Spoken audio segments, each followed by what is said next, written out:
দর্শক শুভেচ্ছা জানাচ্ছি পালেরচর জাজিরা শরীয়তপুর থেকে। আমার সঙ্গে অনেকের কথা হয়, তবে কেন জানি একটু সিনিয়র সিটিজেনদের সঙ্গে আমাদের কাজটা বেশি হয়। জি, আসসালামু আলাইকুম। আসসালাম। কি নাম আপনার? আমার নাম ফিরোজ আহমেদ। আমি আসছি ঢাকা থেকে। আপনাদের এই চ্যানেল দেখেই আমি এখানে উদ্বুদ্ধ হয়ে আসছি। তারপরে ভাগ্যে যা থাকে হবে, এই আর একটা আচ্ছা, উদ্দেশ্য নিয়ে আসছি। কথায় কথায় শুনছিলাম আপনি চুনকুটিয়ার মানুষ। হ্যাঁ, চুনকুটিয়া জাস্ট বাবুবাজার ব্রিজ পার হইলে আপনাদের বাসা। হ্যাঁ, তো চাষাবাদের সাথে কি আগে জড়িত ছিলেন? না ছোট কখনো সময় না কখনো জড়িত ছিলাম না। কিন্তু চুনকুটিয়া তো কিছুদিন আগে গ্রামের মতো ছিল। গ্রামে ছিল, হ্যাঁ। আমরা তো অ্যাকচুয়ালি ওখানে আমাদের আমাদের হলো পিতৃপুরুষের ভিটা ওটা, কিন্তু আমরা শহরে মানুষ হয়েছি সবসময়, ঢাকাতে ভিতরে। ঢাকার ভিতরে ক্যান্টনমেন্ট। কর্মজীবনে কি করতেন? কর্মজীবনে সবসময় ব্যবসা করছি, দোকান প্রসাদ, বাবার পূর্বপুরুষের কি ব্যবসাটা চালিয়ে গেছি। তো এখানে তো আসছেন আমাদের আলম ভাইয়ের সঙ্গে। আলম ভাইয়ের সঙ্গে, হ্যাঁ। তো মানে উদ্দেশ্যটা কি? উদ্দেশ্য অ্যাকচুয়ালি আমার উদ্দেশ্য তো ভেড়া পালন করার একটা খুব ইচ্ছা ছিল। তো জায়গা, মানুষ সব মিলে কোন সময় হয়নি, হঠাৎ যেন কেন বিশ্বাস লাগলো। আচ্ছা, চলে আসছি। আজকে তো চলে যাবেন, জি, তো এখানে শুরু করেন। আর আমি যে বেশি জমি নিয়েছি, জামাল ভাইয়ের সঙ্গে একটু যোগাযোগ রাখবেন। হ্যাঁ। তো আস্তে আস্তে ওখানে একটা জায়গা দেখা ঠিকঠাক করে হ্যাঁ, ইনশাল্লাহ হয়ে যাবে। ইনশাল্লাহ আপনাদের দোয়া থাকে জানো। আচ্ছা, ভালো থাকবেন।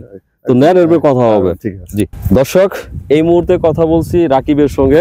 রাকিব হোসেন, সে আসছে লক্ষ্মীপুর থেকে। তো ওর সাথে কথা বলার আগে আমি একটা মজার ঘটনা শেয়ার করি। তো আমি একদিন আমাদের প্রজেক্টে যাচ্ছি, হঠাৎ করে দেখলাম দূর থেকে রাকিবকে। তখন আমি চিনি না বা কেন আসছে সেটাও জানি না। তো রাকিব আসছে আমাদের কাছে।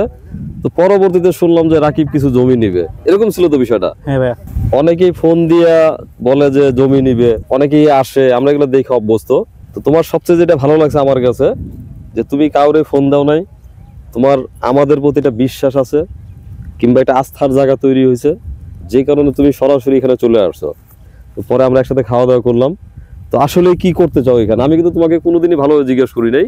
আমি পরবর্তীতে আমাদের জামাল ভাইয়ের সঙ্গে কথা বলে বুঝছি যে তুমি অল্প কিছু হলে জমি নিয়ে কিছু এটা করতে চাও। আমি আসলে ভিডিও দেখে আসছি, পেঁয়াজ চাষ করতে চাচ্ছিলাম। পর দেখি পেঁয়াজের সমস্যা শেষ থেকে আমি ভুট্টা চাষ করতেছি। পরে দেখি কি করা যায়, পর নেক্সট টাইমে পরের বছর দেখা যাবে কি করা যায়। এখন আপাতত ভুট্টা চাষ করবো, কারণ বাইরের কাছে আসছি। পরে আসার পরে কথাবার্তা বললাম, দেখছি অনেক ভালো জায়গা জমিও এখানে অনেক ভালোভাবে পাইছি। পরে এখন এই চিন্তা ভাবনা করে আসছি আর কি। দর্শক বলি, আসলে এখন তো চাষের শেষ মুহূর্ত, তো আমাদের কিছু জায়গা রাখা আছে। তো ওর একটা উদ্যম আছে, আগ্রহ আছে, যে কারণে আমি জামাল ভাইয়ের সঙ্গে শেয়ার করলাম। যদি রাকিবের যেহেতু আগ্রহ আছে, যেমন গতকাল জামাল ভাইয়ের ফোনই বন্ধ ছিল, সে আমরা যখন সন্ধ্যার সময় খেয়া পার হচ্ছি তখন দেখলাম যে সে আসতেছে। তো এই অন্ধকারের ভিতরে আমি বললাম তুমি কি যেতে পারবে? এখন তারপরে বলছে যে পারবো। তো তোমার প্রতি আমার একটা বিশ্বাস অন্যরকম, কারণ তুমি মানে তোমার ওই স্পিডটা ভিতরে আছে। সো তোমার ফেল করার চান্স খুব কম।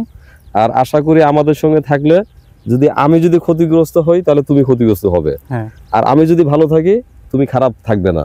তো সেই বিশ্বাস থেকে বলছি, তুমি যতটুকু হোক ওই জামাল ভাইয়ের সঙ্গে একটু আজকে বিকালেই জমিটা মাপ দিয়া বুঝে নিবা, এবং এই জমিটা শেষ হলে তারপর তুমি ওই জমিতে হয়তো 2 দিনের চাষ দিবে, এরপর তুমি করতে থাকো। ভালো থাকো রাকিব, অনেক শুভকামনা রইলো। আল্লাহ হাফেজ, আপনার ভালো থাকেন ইনশাআল্লাহ। তো আলম ভাই শেষ পর্যন্ত আমাকে দেখে হোক বা আমাদের দেখেই হোক, যে আলম ভাই কিছু করতেছে, সেই আনন্দে আজকে আমি জমিতে আসছি। এবং গত 2 মাসে আমি মনে হয় না কোনোদিন এতক্ষণ বাইরে ছিলাম যে আমার জমি বাদ দিয়ে আরেক জায়গায় যাবো। তো আলম ভাই আসছে দেখেই আমি কিন্তু সরাসরি এখানে চলে আসছি। এবার বলেন যে এই যে মনে হয় যে আপনি মনে হয় জীবনে প্রথমবার চাষ করতেছেন। জি, প্রথমবার চাষ করতেছি বলতে এই চরে প্রথমবার। আমি ছোটবেলা নানাবাড়ি যখন চাষ হইতো না, কোন জায়গায় নানাবাড়ি? মুন্সিগঞ্জ বিক্রমপুরে। সেটা হলো লৌহজং। তখন ছোটবেলা আসতাম, মামাদের সাথে জমিতে যাইতাম, তারা অনেক কিছু চাষ করতো, আলু থেকে শুরু করে অনেক কিছু চাষ করতো, সেটা দেখতাম, ভালো লাগতো। কিন্তু এখন এই চরে আসার পরে আপনাদের দেখে, এই জামাল ভাই মোটামুটি একটা ভালো লোক। আমি সবারই ভালো মনে করি, কিন্তু কতদিন ভালো থাকে সেটাও দেখার বিষয় আছে অবশ্যই।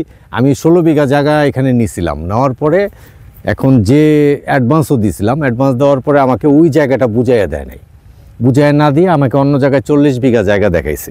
তো 40 বিঘা জায়গা দেখানে আমি ওই জায়গাটা আমার পছন্দ হয় নাই, যে আমি ওই জায়গাটা নেব না।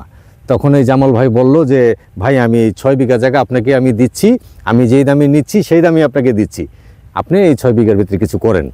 তখন আমি ভাবলাম যে আসলে জামাল ভাই খুব ভালোবাসে বোধহয় আমাকে এখানে জড়ায় রাখতে চাইতেছে। আমি দেখা যাইতেছে এই কন্টেন্ট করতে আসবো অথবা আপনার সাথে দেখা করতে আসবো, যে হাসান ভাই কই আছে, ওখানে যাব, আপনি ওখানে সুন্দর একটা পরিবেশ গড়ে তুলছেন, দুপুরে দেখা যায় একটু খাওয়া দাওয়া করবো। দুপুরে একটু খাওয়া দাওয়া করবো, তারপর আবার চলে যাব।